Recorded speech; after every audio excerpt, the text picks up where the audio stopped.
지리적인 까닭으로 서로 이웃해 있는 국가를 뜻하는 단어인 이웃나라. 옆집 이웃은 바뀌는 경우가 있어도 이웃나라는 쉽사리 바뀌지 않는데요. 이에 한대만 방송에서 각국의 외국인 출연자들이 한데에 모여 이웃나라를 주제로 토론을 나눴습니다. 한국인 출연자는 이웃나라라는 주제에 앞서 갑자기 어릴 적 역사 공부 이야기를 꺼냈는데요. 한국인 출연자 노회랑은 우리는 음악가, 철학자, 그리고 발명가 등 각 나라의 유명한 인물들을 공부합니다. 하지만 두 종류의 인물을 주로 배웠죠. 라며 왕과 장군을 예시로 들었습니다. 한국인 출연자의 말처럼 정말 한국사를 공부할 때 연도별로 왕과 장군의 이름은 수도 없이 나오는데요. 그 이유를 한국인 출연자는 바로 이것 때문이라고 설명했습니다. 한국인 출연자는 지도를 꺼내 들면서 바로 이 작은 나라에서 무려 1000번의 전쟁이 있었습니다. 라고 하자 모두 충격에 입을 다물지 못했는데요. MC는 만신창이가 됐겠네요. 라는 말을 남기기도 했습니다. 한국인 출연자는 이어 우리가 전쟁을 일으킨 게 아닙니다. 누가 그랬습니까? 절반은 중국 당신들이고 나머지 절반은 당신들 일본이야. 라며 중국인 출연자와 일본인 출연자를 가리키며 호통쳤는데요. 한국인들이 그렇게 왕들과 장군의 이름을 달달 외우던 이유는 이웃나라인 중국과 일본이 끊임없이 침략했기 때문입니다. 5년마다 쳐들어와 한국인들의 목숨을 앗아간 중국과 일본. 한국인 출연자는 비극적인 역사 때문에 눈물을 흘리면서 역사를 배웠다고 했습니다. 출연자들 역시 와 정말 어쩌면 그럴 수가 있지 라며 공감했습니다. 이에 MC는 출연자들에게 만약에 당신이 이웃나라를 선택할 기회가 있다면 어느 나라와는 이웃하고 싶지 않나요? 라며 물었는데요. 중국인 출연자는 미국이라는 답변과 함께 중국과 미국은 강한 나라라서 어쩔 수 없어요. 또 미국은 총기가 넘쳐나잖아요. 만약 미국인 출연자가 총을 가지고 있다면 제가 겁나서 말이나 제대로 하겠어요? 라며 근거를 들었습니다. 그렇게 생각할 수 있겠다 싶을 찰나에 중국인 출연자는 여지없이 뒤통수를 얼얼하게 만드는 발언을 합니다. 중국인 출연자는 우리는 평화를 사랑하기 때문에 모두가 평화롭기를 바래요. 라며 덧붙였습니다. 잘못 들은 건가 싶은 말에 한국인 출연자는 평화를 사랑한다고요? 다시 한번 말해봐요. 조금 전에 한 말 못 들었어요? 1000번 중에 절반이 당신들이에요. 라고 일침을 가했습니다. 이에 출연진들은 역시 중국이다 라며 스튜디오는 웃음바다가 돼버렸습니다. 하지만 중국인 출연자는 중국은 다른 나라를 침략한 적이 없어요. 라며 끝까지 발뺌했습니다. 그러자 이때까지 웃음으로 넘기던 출연자들이 무슨 말도 안 되는 소리를 그러지 마세요.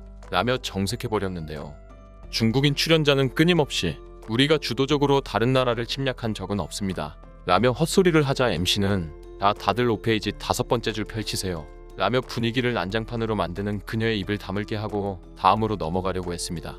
그러나 태국과 폴란드 출연자들이 기세를 몰아 이웃하고 싶지 않은 나라에 모두 중국을 뽑아버렸고 MC는 전혀 진정되지 않은 분위기에 난감해했습니다.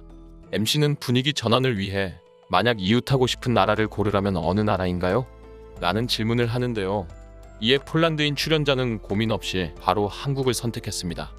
폴란드인 출연자는 여동생이 BTS를 너무 좋아해서 만약 한국이 유시라면 더 자주 갈 수 있다고 얘기했고 이어 한국에서 찍은 사진들을 보며 전문 사진가가 아닌 사람이 이렇게 찍을 수 있을 정도면 실제로 얼마나 예쁘겠어요. 꼭 가보고 싶어집니다. 라며 한국의 아름다운 풍경에 푹 빠졌다고 고백했습니다. 이어 게다가 음식도 정말 맛있어 보여요. 이런 음식 사진이 아마추어가 찍어서 나올 수 있는 건가요? 라며 먹음직스러운 한식 사진에도 군침을 흘렸습니다. 아무렇게나 사진을 찍어도 예술로 나오는 한국의 맛과 멋이 외국인들 눈에도 제대로 전해졌나 봅니다. 한편 다른 회차 방송에서는 한국의 또 다른 이웃 나라가 헛소리를 하기 시작했는데요. 이 회차의 주제는 나라마다 있는 특유의 유전자였는데요. 몽골 혈통이 남아있어서 서양인 중 유일하게 쪼그려 앉을 수 있다는 폴란드, 콧대가 낮고 키가 작은 태국, 동양 사람 중에서는 골격이 크고 피부가 하얀 편인 한국, 출연자들은 각자 자신들의 민족이 가지고 있는 특성에 관해 설명했습니다. 그런데 다양한 특성이 적혀있는 판넬의 평화주의 유전자가 출연자들 사이에서 유독 눈에 들어왔는데요. 사람들이 미국인가? 라고 생각한 이 특성은 알고 보니 일본이었습니다. 일본인 출연자는 너무나 해맑게 명백하지 않나요? 라며 여러 가지 근원이 있다고 말했는데요. 그녀는 일본인만 가지고 있는 YAP라는 유전자가 있는데 이것은 고대 일본 조mon인으로부터 나온 유전자입니다. 일본인에게만 있는 유전자라고 합니다. 라며 갑자기 유사 과학 이야기를 하기 시작합니다. 이어 그런데 이건 서로 충돌하고 싸우는 것을 싫어하는 유전자라고 합니다. 평화주의 유전자인 셈이죠. 라며 소름 돋는 말을 덧붙였습니다. 일본이 평화주의 유전자라니 그녀가 정말 일본인인지 의심스럽게까지 한데요. 최대의 피해자 중 하나인 한국인으로서 이 말은 그냥 듣고 넘어갈 수 없는데요. 그래서 한국인 출연자는 그런 나라가 세계대전을 일으키나요? 제2차 세계대전에서 말이에요. 라며 전곡을 찔렀습니다. 전곡을 찔린 일본인 출연자는 아무 말도 못하고 어쩔 줄 몰라 했는데요. 그도 그럴 게 정말 틀린 말 하나 없기 때문입니다. 전범 국가의 식민지를 일삼던 일본인에게 평화주의 유전자라니 피가 거꾸로 솟을 만한 소리입니다.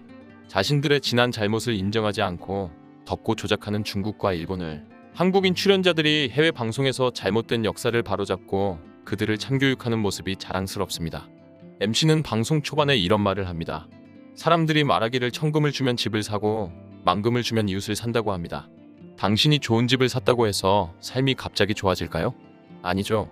하지만 좋지 않은 이웃이 있다면 당신은 하루하루가 괴로울 겁니다. MC의 말처럼 지난 오랜 세월 이웃나라에 괴로웠던 한국인데요. 이제는 그 누구도 한국을 함부로 하지 못합니다. 오늘 영상은 여기서 마치겠습니다. 여러분들의 구독과 좋아요는 저에게 매우 큰 힘이 됩니다. 더 좋은 영상으로 찾아뵙겠습니다. 감사합니다.